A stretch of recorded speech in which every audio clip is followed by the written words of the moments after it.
দর্শক, ঢাকার উদ্দেশ্যে রোজেল প্রাইভেট কার দিয়ে যাচ্ছি ঢাকার উদ্দেশ্যে। রাত্র বেজে 12টা। এই মুহূর্তে ঢাকার উদ্দেশ্যে যে হাইওয়ে রোডে আছি, এই রোডের যে আলোকসজ্জা বাতি বেশ অসাধারণ। এখন যে পথে আছি, আমরা ঢাকায় ঢুকতে 10 মিনিট 35 সেকেন্ড প্রয়োজন আছে। এর ভিতর থেকেই আমরা শহরের মূল কেন্দ্রে চলে যাব।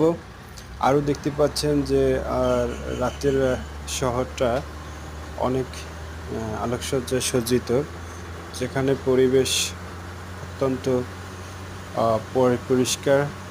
এবং আমি মীর মনির হোসাইন, খোদা হাফেজ।